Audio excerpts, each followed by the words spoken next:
All right, folks, here we are on the lawn with Tommy Cowett and GrowinGreen, and today we're talking about soil sampling. Now, every property that we do a program on GrowinGreen, we get a soil test for that soil on that property. That's going to give us an overall picture of the fertility needs of that soil, what it contains, what the ability of that soil to hold nutrients is, through a few simple readings that the soil test will give us. Now, on a soil test, we'll go around and sequential sample. And really what I want are some cores. So I sampled about a dozen places in the lawn. Sequential sampling. I randomly took a sample, and I only really wanted the A horizon, which is about, here's the top of the core. This is easily 10 inches of a sample, core sample I was able to take, but I really don't need anything down here in the C horizon or B horizon. Then you hit bedrock. I really only want the first few inches of the soil here, the main primary root zone. So these cores are representative of that. We'll take these back to the lab, we'll dry them out, and then we'll crush them, box them, and send them off to the state, or if I have to and I need something quicker back, I'll go to a local lab here with one site, job site. It was John Deere Landscaping. They go through CLC labs. It's a very good lab. But basically, you'll see what the soil tests tell us from soil pH. You're going to get humic matter, which is the amount of actual humic acid, and fulvic acid, which are two components of our biological program. That's the amount of pure organic matter available to the plant. It's not the amount of organic matter, which you might be thinking like old rotted material, old stolons, old shoots, things like that. Or what we're doing is putting down biology in the soil, microbial biology in the soil as it lives and dies and completes its life cycle. It's creating this fulvic and humic acid component to the soil. So, Mama, it would have been nice if you could have helped me take the soil test. But basically, going around and taking these samples, this is a pretty good view of my soil profile here at the house. It's a montmorillonite or kaolitic clay, very common. These clays are really excellent for holding their capacity to hold nutrients. You'll see that in a CEC, which is the cation exchange capacity. They have high ones, high numbers usually, and the ability for them to hold nutrients. So what this is basically telling us is how much the ability of the soil to hold nutrients. Base saturation might tell us already how much is in the soil by looking at each base, basic or positive cation, potassium, calcium, magnesium, that is in the sodium, hydrogen, that's in the soil already. So anyway, we'll show you this and take a look at how we process the tests and how we interpret the results when we get it back from the state. All right, bear with me. All right, folks, Tommy Cowett here on the lawn and in the office. And this is something I don't dread doing it, but it's something that's very important that we do, which is to soil sample just about every property. Every property that we do sign up on a program, but some things get more testing than others. I'll show you some of these soils that we come across, though. In this case, and I'll show you how we process these samples before we send them off to the state of North Carolina, or we go to a private lab, John Deere Landscape. This was Heather Mathis's soil. Boy, it's like a rock. And what we'll do is break that up really good. Go by the sampling instructions here. This is a lawn. That's a code for it, 026. Shows her name and address, and they're going to send me the test results back. But this is a sand rock soil. It's just awful. We box these up and send them off to the state. It's a lot of work Really it is when it comes down to it. Each sample has to be taken. Let me show you some differences here. This is over at a horse farm, and this is a lawn that was in pretty good shape. You can see that soil there. This is pasture, a little harder and crustier out there. A lot of compaction, probably from the horses, if you could see that down in there. And this is from Carla's garden, organic soil, which that's from her gardening area. It's a raised bed. Show you, this is ball fields in Southern Alamance High School. This is from the baseball field, which is in really good shape. But over here, they had a problem with the Southern Alamance practice field. Look at the difference in soil here. It's awful. So what we'll do is submit these samples off to the state. Basically what we do to process them is pound this sucker. You know, break it up into fine pieces. You see that? And I'll just process that and then take any organic matter that may be in there. Another thing about the sampling, you know, we want to get the first few inches of the soil. So we're probably taking about that much, and then remove any thatch that may have been on the edge of that. But I'm going to finish processing all these, get these shipped off, and then we'll go over a sample report that tells us what we're finding. There's a number of things from soil pH to cation exchange capacity to base saturation, everything. I'll try to explain that and how we might come up with some recommendations on how to improve their soil. Of course, we're building soil with our organic program. All right, Tommy Cowett signing out for now. Got a lot of work to do, as you can see. Well, folks, we're going to show you. This is really terrible soil. I mean, this was a practice field over at Western Alamance High School. Practice field, my God. We had actually recommended that he put a lot of organic matter out there, and we did. We had to re-sprig it because there was some winter kill. Just want to show you that soil. It's just terrible. There's no color in it. As you can see, it's been washed. It's probably been underwater. Lost all of its, everything, all the colors oxidized out of the clay. Just terrible. I mean, it's hard to grow anything in it, but right now we've actually got some pretty good program. But here's something I just couldn't put up. You know, we're compliant with a lot of OSHA standards here. So one thing very important, Chad tries to paint everything yellow, and then do not place hand underneath while operating this. And it's a pretty cool little pounder. But anyway, just want to share that with you. All right, have a great one.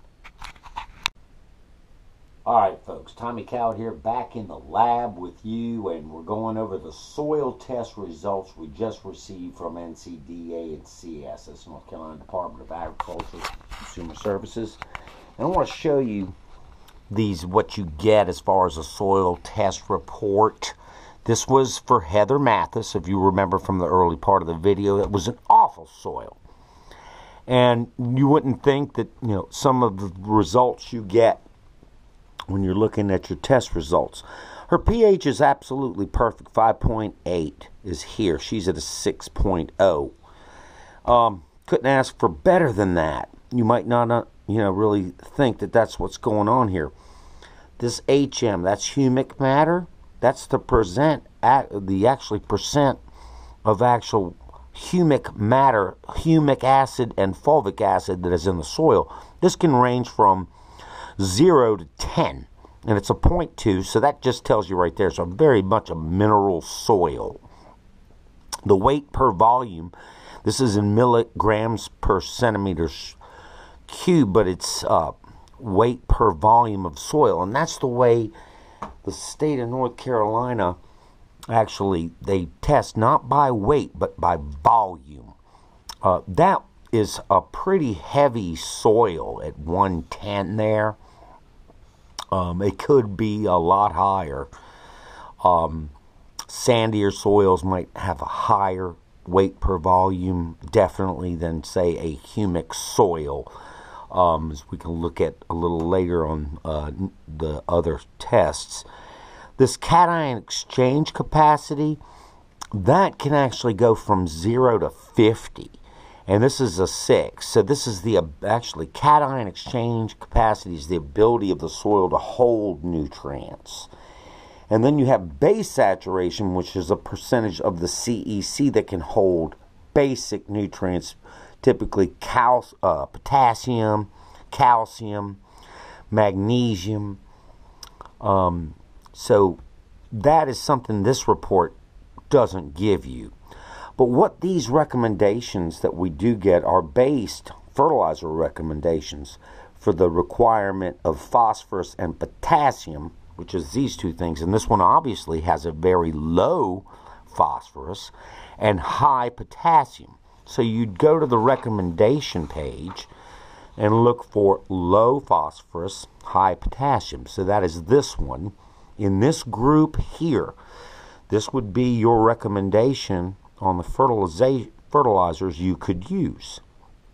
And they're obviously showing you that is you don't need a lot of potassium. You want more phosphorus. And these are typical fertilizer formulations that are available to people in any group. But you get, here's one, a group that will give you low phosphorus, low potassium. This is low phosphorus, high potassium. This is high phosphorus, low potassium. And then they don't give you one for N only, group D. But that's typically the way these are done to give you simple, basic recommendations. Let's look at some other ones. Here's Carla Moss. And we had, first of all, a good lawn, which actually this really doesn't indicate. This was the lawn area, a pH of 5.0. So there's definitely going to be some lime recommendations here for that one. Yes, lime recommendation is 65 pounds per thousand. Get that pH up. This is also going to fall into the category of low phosphorus, high potassium again. Now here's the horse pasture. Little bit better pH, high off the charts as far as the phosphorus and potassium goes. So there won't be any fertilizer recommendations on this at all. Actually, they're 5 pounds per thousand square feet of a 2000, and that would fall into the D only. So N only of any one of these that you would want to use for that recommendation. Now, I want to show you something that's kind of interesting. This was the organic soil. Sample 3 was the from her raised bed gardens. And it's almost not even a half of a 10%. 0.41 in Humic Matter. You would think that it would have more organic, but it's really not available. It tells you, that the organic fulvic and humic acids have not broken down into fulvic and humic acid yet. They're more in this, still in an organic state. They have not broken down yet. Pretty good CECs, almost as high as you get. And you would expect that from an organic soil. 42.8. That is really high as compared to, say, 0.36 and 0.46. And she's looking at 0.41, which is not really that high. Let's see what the CEC is, the ability to hold nutrients. 42.8, exactly. See, the ability to hold that, right, is way, way off the mark. Look at that.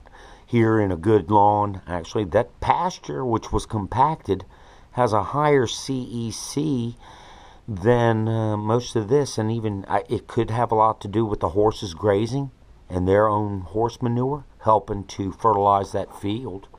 Very much so. But that's interesting to see the 42.8 on the ability for an organic soil like that to hold nutrients as compared to the CECs of the clay. To give you a little bit of really illustrates what's happening with a good garden soil like that.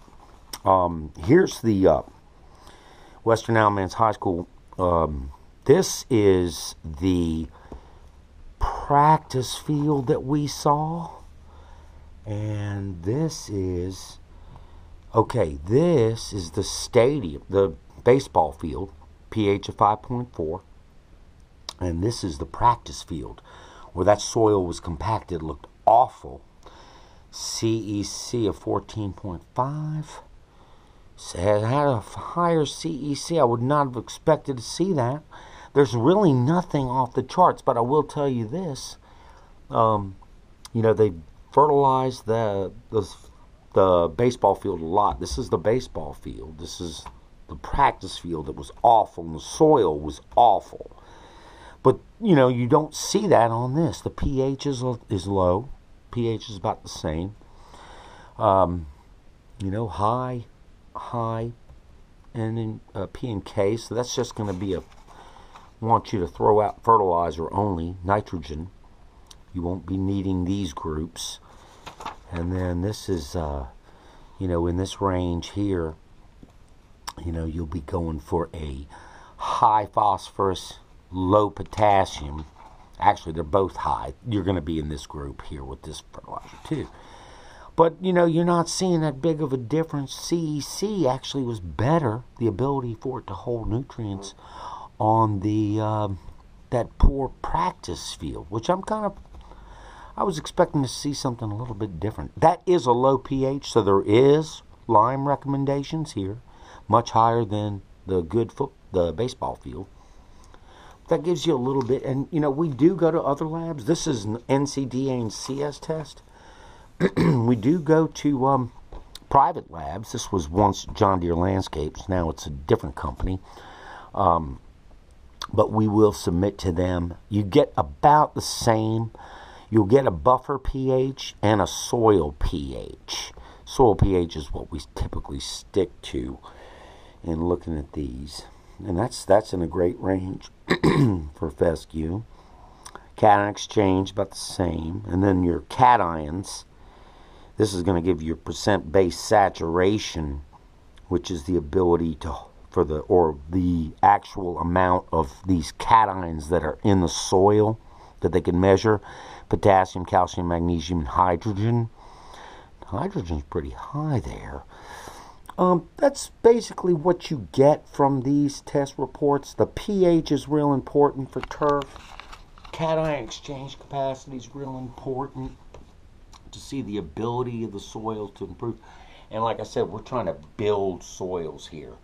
So building this humic matter number is real important. If we could see that go up on the subsequent tests that we do, that's really fine and dandy with us, because that's what we're trying to do, is build a lot of humates, humic and fulvic acids in the soil.